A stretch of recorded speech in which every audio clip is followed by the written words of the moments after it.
We regret the comment made by Turkey on a matter that is an internal affair of India and hope that it would refrain from making unsolicited comments on our internal matters in future.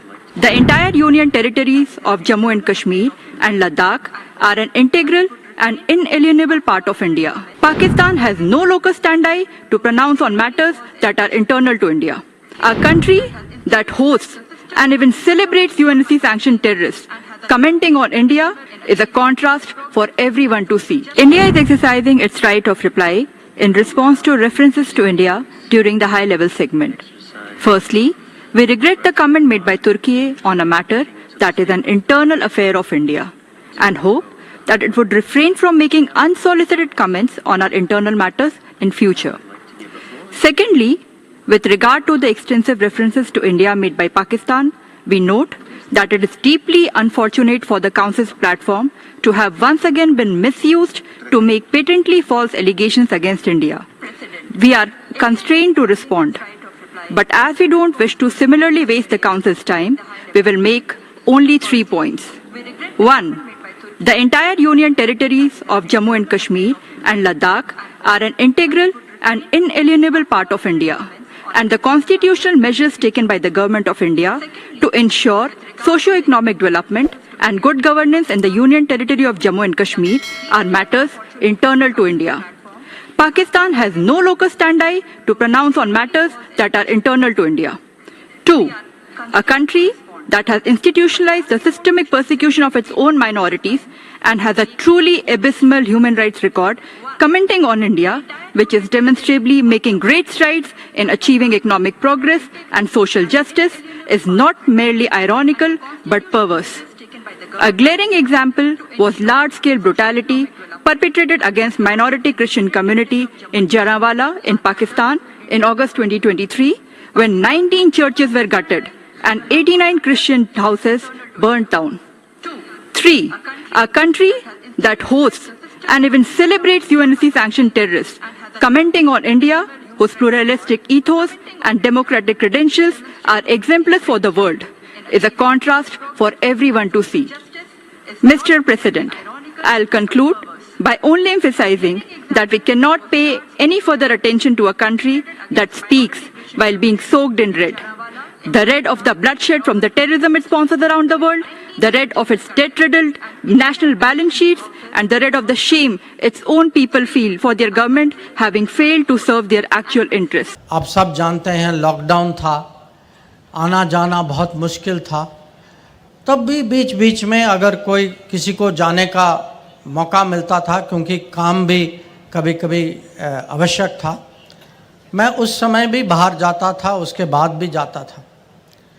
अब जब मैंने दुनिया में देखा कि बाकी दुनिया जो है कोविड के साथ कैसे डील कर रही है, इसमें आप सब लोगों को गर्व रखना चाहिए कि हम लोग जो है शुरू में जब दुनिया की बड़े मीटिंग होती थी, लोग कहते थे सबसे बड़ा प्रॉब्लम जो है इंडिया में होगा क्योंकि हमारी आबादी सबसे ज़्यादा है, हमारी हेल्थ फैसिलिटी बहुत कम है, कोरे साहब के हॉस्पिटल यहाँ तो है, हर जगह तो नहीं है। तो दुनिया सचमुच चिंतित थी। पर आप देखिए कि 2 साल में क्या हुआ। शुरू में हम 5 मिनिस्टर थे, हम 5 मिनिस्टर को मोदी जी ने जिम्मेदारी दी कि आप रोज़ मिलिए। हेल्थ मिनिस्टर हमारे ग्रुप लीडर थे, आप रोज़ मिलिए, कोविड की समीक्षा, हमारी तैयारी की समीक्षा लीजिए और देखिए कि हमें क्या करना चाहिए। और सचमुच उस टाइम, मैं मार्च अप्रैल 2020 की बात कर रहा हूँ, अगर आप देखेंगे, याद करिए, उस टाइम मास्क मिलना मुश्किल था, वेंटिलेटर का तो कहीं प्रोडक्शन ही नहीं था, किसी ने पीपी का नाम ही नहीं सुना था, कोविड सेंटर तो भूल ही जाइए, और वैक्सीन तो एक सपना था। और 18 महीने के अंदर हम लोग जो हैं अपना भी देख पाए और 100 देशों को हम वैक्सीन भी दे पाए। तो ये मैं आपको कहना चाहता हूँ कि अभी अगर भारत और हमारे नागरिक भारत की टैलेंट की अगर दुनिया में छवि बनी है, तो पहले भी था कि हम बड़े टेक लोग हैं, इंडियंस आर गुड टेकीज, पर अभी है Indians are good digital, India is a pharmacy of the world, India can deliver. तो पूरे दुनिया में अभी जो है एक हमारा इमेज कोविड के बाद किसी और लेवल पे गया। अब इसका ये भी कारण है कि बहुत सारे देश थे जहाँ वैक्सीन था, पर उनके यहाँ वैक्सीनेशन की सिस्टम नहीं थी, उनको पता नहीं था कि किसका टर्न आएगा, कैसे वैक्सीनेट करेंगे। तो जो आप लोग नॉर्मल समझते हैं ना, कोविन, सबके फ़ोन में कोविन का सर्टिफिकेट तो आया था, मैसेज भी आया था। ये आपको जानना चाहिए, हम बड़े यूनिक लोग हैं। दूसरे देशों में ये नहीं था कोविड, दूसरे देशों में वैक्सीन पड़ा था, वैक्सीनेशन कभी होता था कभी नहीं होता था। जब सर्टिफिकेट लेना था, मैंने किसी को बताया, मेरा लड़का जो है उस समय अमेरिका में पढ़ रहा था, तो हम दोनों गए एक जगह, तो उन्होंने पूछा हमसे कि कोविड वैक्सीनेशन का सर्टिफिकेट दिखाइए। मेरे लड़के ने अपने वॉलेट से, बटुए से पेपर निकाला, मैंने अपना फ़ोन सामने किया। तो ये है फ़र्क कि हम जो हैं, अभी जो हमारे बारे में कहा जाता था कि India is one day, India will progress, India has potential, एक दिन आएगा, कोशिश करेंगे, आपको जानना चाहिए वो दिन आ गया है। और ये पिछले दशक की जो उपलब्धियां जो है, ये फाउंडेशन जो है, जिस पे हम अब अमृतकाल में इसको आगे ले जाएंगे, ये जो है हमारे खुद सामने हम रोज़ अपने जीवन में इसके उदाहरण देख सकते हैं। अब जब हम ग्रोथ और डेवलपमेंट, प्रगति उन्नति की बात करते हैं, तो इसका कुछ तो माने मेट्रिक होता है कि हम कैसे बढ़ रहे हैं, कुछ तो एग्जाम्पल होगा, क्या कर रहे हैं, आपको कैसे पता कि क्या कौन सा देश आगे बढ़ गया।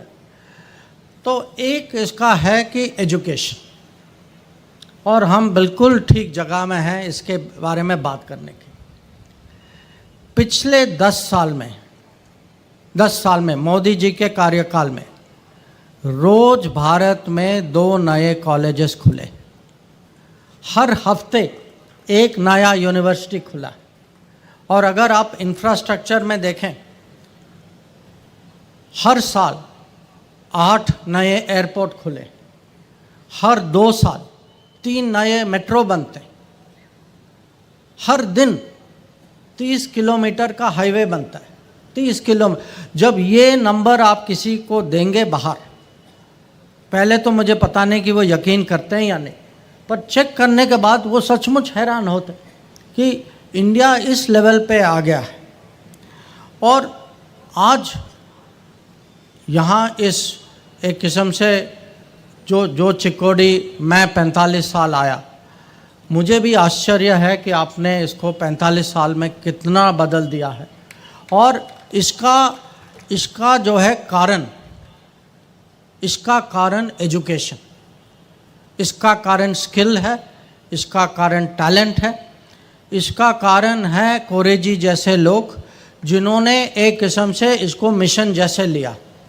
तो आपको और आपके सब साथियों को मैं बधाई देना चाहता हूँ, क्योंकि हमारे देश में जितने ज़्यादा मैं कहूँगा कम्युनिटी ड्रिवन एजुकेशन इनिशिएटिव हों, सरकार तो अपना काम करेगी और करना भी चाहिए, और हमें सरकार से अपेक्षा भी रखनी चाहिए। पर अभी जो है सरकार के बाहर, सोसाइटी में, प्राइवेट, पब्लिक, सब चीज़ करना चाहिए। और इसकी अभी ज़रूरत क्या है? इसकी ज़रूरत है कि आप सब लोगों आईटी से तो परिचय है। मैं आपको बताना चाहता हूं कि अभी हम एक अगले लेवल पे जा रहे हैं। आगे की दुनिया जो है, ये आर्टिफिशियल इंटेलिजेंस की दुनिया होगी, ये चिप्स की दुनिया होगी, ये इलेक्ट्रिक व्हीकल, इलेक्ट्रिक मोबिलिटी की होगी, ये बैटरी की होगी, ये आपका हेल्थ प्रोसीजर्स जो है ये रोबोटिक्स का उपयोग होगा। तो आप जो मैंने देखा आते वक्त कि यहाँ बगल में विंड फार्म लगे हुए हैं कि आपका विंड जनरेशन हो रहा है, सोलार हो रहा है, तो पैनल कौन बनाएगा, विंड के ब्लेड्स कौन बनाएगा, ये एक नई इंडस्ट्री हमारे सामने उभर के आ रही है।